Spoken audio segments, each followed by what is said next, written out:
Bapak Ibu yang berbahagia, di dalam dinamika kehidupan kita hari ini, hampir kita tidak menemukan lagi ada kehidupan privasi yang bisa disembunyikan. Bahkan maaf, semenjak kita punya handphone, kemudian kita punya media sosial, kebutuhan dan kehidupan pribadi kita diketahui oleh orang lain. Dan bukan karena orang lain yang ingin mengetahuinya, tapi kadang-kadang kita juga yang akan menyampaikannya. Maka di dalam dinamika kehidupan sosial hari ini, ada sebuah peristiwa namanya Frank, Pak. Frank itu saya lihat ada dua kamus, satu kamus besar bahasa Indonesia, yang kedua ada namanya kamus bahasa gaul. Sekedar untuk nengok saja. Ketika saya tanya apa Frank itu, dia katakan adalah gurauan, candaan, yang niatnya adalah untuk memberikan permainan. Tapi dalam bahasa kamus bahasa gaul.com itu dikatakan Frank itu adalah sesuatu yang memang sengaja dibuat oleh orang yang akan mendapatkan kesenangan, tetapi sayang orang yang di prank itu tidak mengetahui apa yang sedang dilakukan. Nah, prank terbesar hari ini dipermainkan oleh keluarga Akio yang dengan anaknya Herianti, yang dia berencana menyumbang sebanyak 2 triliun. Itu kalau di Bali Salalau ya banyak tuh. Terus subhanallah, yang di pranknya bukan orang sembarangan, Pak. Orang-orang yang memang memiliki kaliber yang luar biasa. Sekelas Forkominda lah, Sulawesi, Sumatera Selatan. Yang orang-orang terlibat. Kemudian setelah 1 pekan, peristiwa itu menggulung karena ada orang-orang munafik yang muncul kemudian mengagungkan peristiwa itu. Mungkin Bapak sudah melihat bagaimana ada tokoh munafik seperti Ade Armando yang mempublikasikan sampai memuji berlebih-lebihan bahwa inilah sesungguhnya orang yang selama ini dipandang sebelah mata oleh orang-orang pribumi. Seraya mengatakan bahwa orang Tionghoa itu tidak berbuat apa-apa, dia katakan coba lihat.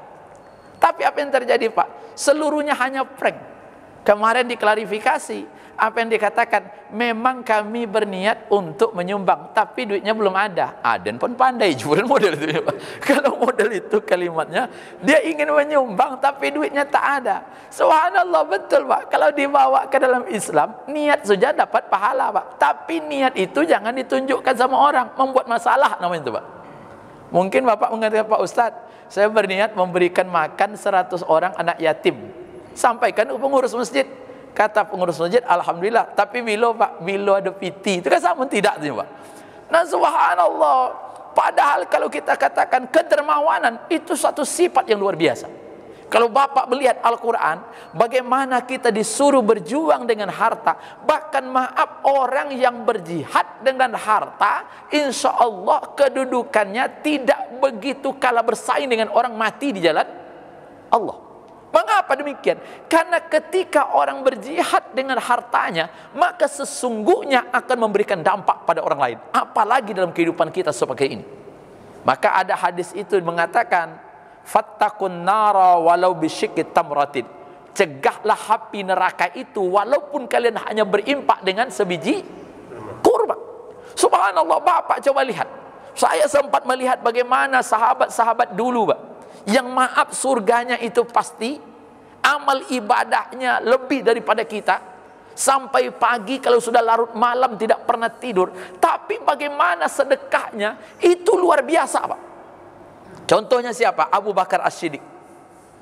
Di antara amal ibadah yang fenomenal yang dilakukan oleh Abu Bakar As-Siddiq, ketika dia memerdekakan seorang budak yang bernama Bilal bin Rabah dari pemiliknya yang ketika itu Khalaf. Berapa yang dilakukan? Ketika itu Bapak Ibu yang berbahagia, Bilal itu hanya laku di pasar bursa budak, itu hanya 1 ukiah emas. Tapi karena tahu Bilal ingin dibeli oleh Abu Bakar, yang tadinya harga Bilal itu cuma 1 ukiah, naik menjadi 9 ukiah emas. Orang-orang ketika itu berkata kepada Abu Bakar, ya Abu Bakar, mengapa engkau beli? Siapa itu tidak laku, tenaganya tak kuat, kemudian fisiknya juga mulai tua. Mengapa engkau beli itu Bilal dengan harga 9 ukiah emas? Abu Bakar hanya mengatakan, saya membeli Bilal itu bukan karena fisiknya, tetapi saya membeli Bilal itu karena imannya. Berapa, Pak? 9 ukiah emas. 1 ukiah emas itu lebih kurang 35 gram emas, Pak. Sekarang.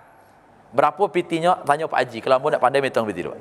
Kalau sempat 30 emas saja, 30 gram dikali 9, Pak. Maka kalau saat ini emas itu harganya 1 gram 1 juta, maka untuk memerdekakan Bilal, Abu Bakar harus mengeluarkan uang lebih kurang 250 juta lebih, Pak.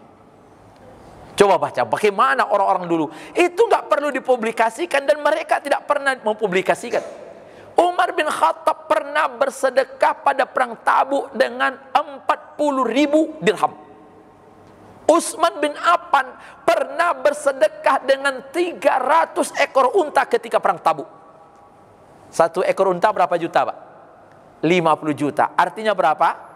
Berapa miliar Utsman bin Affan ketika itu bersedekah. Itu sesuatu yang luar biasa, Pak. Tapi memang Islam menyuruh kita bersedekah setelah kebutuhan kita terpenuhi.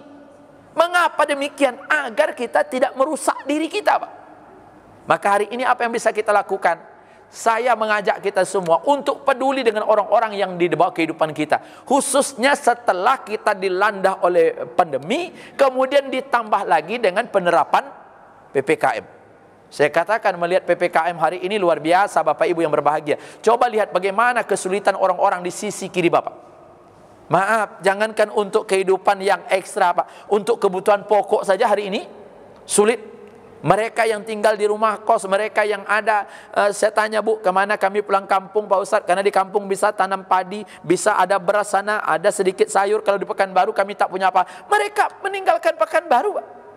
Berapa banyak karyawan yang mereka hari ini kerja di depan kita di mal-mal, yang mereka harus meninggalkan pekerjaan mereka, sedangkan mereka saja bekerja belum tentu tercukupi, apalagi tidak. Syukur kalau pimpinan mereka masih punya perasaan dirumahkan saja untuk sementara waktu atau gajinya dikurang. Tapi Pak, siapa yang bisa membantu? Hari ini kita, Pak. Maka subhanallah, Abu Bakar As-Siddiq sudah mencontohkan Abdurrahman bin Auf memberikan kepada Rasulullah 200 ukiah emas ketika ingin berangkat ke perang Tabuk. Tapi kita hari ini mungkin apa yang bisa kita lakukan? Minimal maaf, bapak-bapak yang hari ini dekat lingkungan masjid, kalau ada memang kebutuhan yang perlu kita nikmati, belanjalah kepada orang-orang yang seiman, seakidah, yang mungkin kita akan bisa membantu mereka. Subhanallah. Coba lihat siapa yang jual goreng hari ini, siapa. Luar biasa Bapak Ibu yang berbahagia. Jangankan mendapatkan duit, batasan jualannya pun sudah. Pemerintah tadi juga mengatakan melalui wali kota, kami tidak sanggup membantu karena dana yang kita miliki tidak mencukupi, Pak. Subhanallah. Tapi saya lihat mudah-mudahan orang-orang Masjid Nurul Iman ini nampak muka-mukanya banyak duitnya.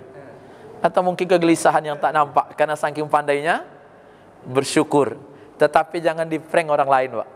Ini prank ini menyakitkan. Tapi tidak ada prank syariah, tidak ada, Pak. Prank itu seluruhnya ini sesuatu. Tapi saya lihat ada hikmahnya apa?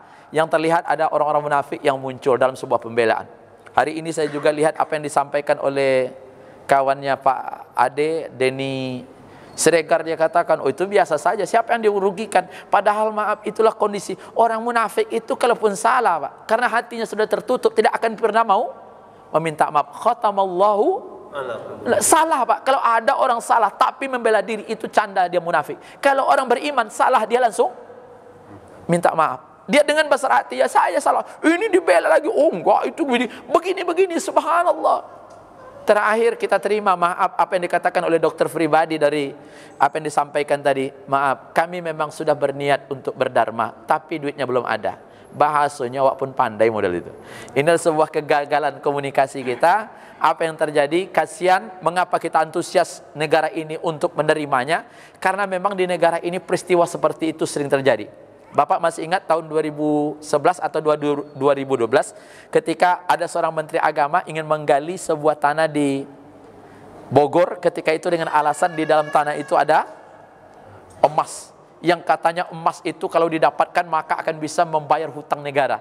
Kata Pak JK saat itu hutang negara kita belum banyak, baru 1.500 triliun. Jadi kata Pak Menteri itu kalau digali ini ada emas.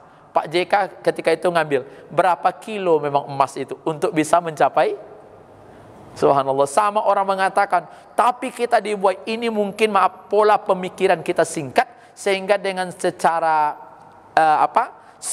cepat kita ingin mendapatkan uang, tetapi kadang-kadang pola akal kita yang salah. Kasihan negeri ini penuh dengan dinamika, tetapi inilah sebuah kehidupan yang kita nikmati. Mudah-mudahan kita bisa saling membantu, saling menolong, minimal maaf, mari kita saling mendoakan saudara-saudara kita dalam keadaan sakit atau mereka dalam kesulitan. Mudah-mudahan di balik itu Allah akan memberikan kemudahan bagi mereka.